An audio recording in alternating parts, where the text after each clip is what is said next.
జేబులు వేసుకోలేవు.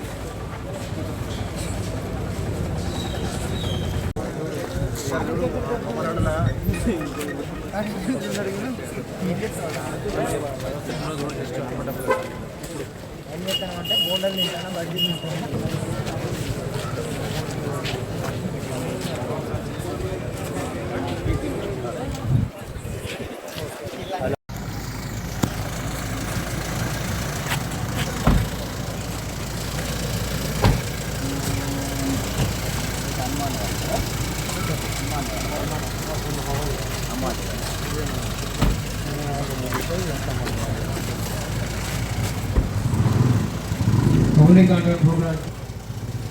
పాతికేయ మిత్రులకు అదేవిధంగా అందరికీ కూడా శుభ సాయంత్రం.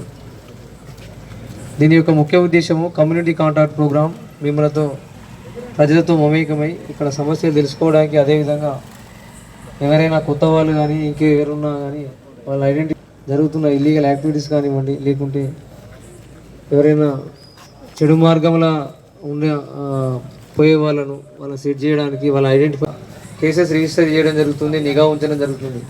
అలా కాకుండా మా దృష్టికి రాకుండా మీ 24 కేసు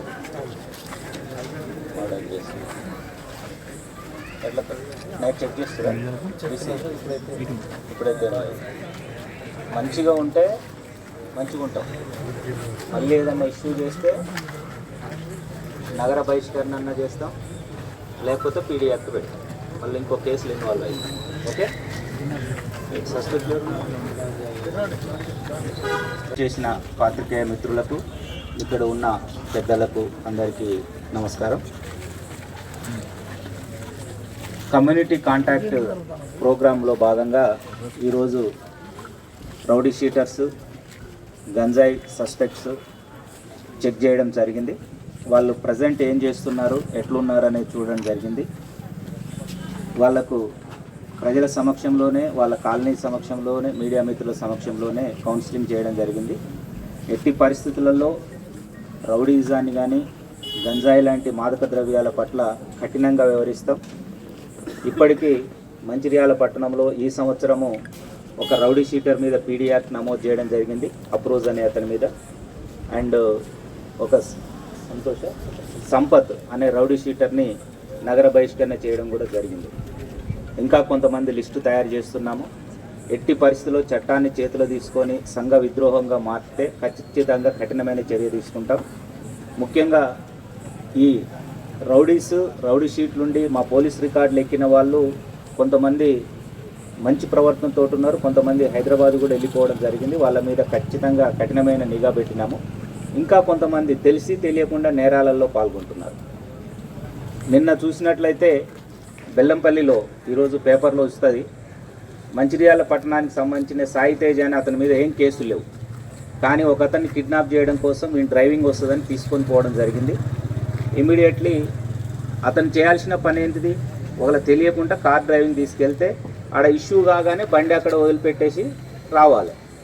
కానీ అట్లనే కంటిన్యూ అయిపోయి ఆ కిడ్నాప్ కేసులో ఉండడం జరిగింది. ఇప్పుడు అతని మీద కూడా సస్పెక్ట్ షీట్ ఓపెన్ చేస్తున్నాం. కాబట్టి తెలిసి తెలియక రెండు ఏ విధంగా నేరం చేసినా కానీ ఖచ్చితంగా అది నేరం రికార్డులోకి ఎక్కుతుంది. మీ ఇంటికి అర్ధరాత్రి పూట, అపరాత్రి పూట, పండుగ పూట అందరూ పండుగ చేసుకునే సమయంలో మిమ్మల్ని తీసుకుపోయి పోలీస్ స్టేషన్లో కూర్చోబెట్టడం జరుగుతుంది. కాబట్టి తల్లిదండ్రులకు, ఇక్కడ వచ్చిన పెద్దలకు కూడా అందరికీ విజ్ఞప్తి, మీ పిల్లలు ఏం చేస్తున్నారో చూడండి. రాత్రిపూట 10:30 మీకు పనికి పోయి వచ్చిరు అని అంటే హాయిగా తినాలి, పడుకోవాలి, భార్య పిల్లలతో మాట్లాడాలి, తల్లిదండ్రులతో మాట్లాడాలి. అన్నెసెసరీగా 10:30, 11, 12, 1 వరకు మీ పిల్లలు బయటకు వెళ్తున్నారంటే చెడు మార్గంలో పోతున్నట్టే లెక్క. ఎందుకంటే వాడు గంజాయో లేకపోతే మత్తు పదార్థాలకో ఆల్కహాల్కో అని అలవాటైనట్టు, లేకపోతే ఏదైనా సంఘ విద్రోహంగా ఇట్లనే దోస్తులు పిలిపియడంతో ఒకడికి కోపం ఉంటే ఇంకొకటి ఎంటబోవడము, లేకపోతే అన్నెసెసరీ ఇష్యూలో ఇన్వాల్వ్ కావడము, వాళ్ళ యొక్క లైఫ్ ఆగమైపోతుంది. ముఖ్యంగా కేసులలో ఇన్వాల్వ్ అయితే షీట్స్ ఓపెన్ చేయడంతో పాటు మీకు బయట ఏ ఉద్యోగం రాదు. వాచ్మెన్ ఉద్యోగం చేయాలనుకున్న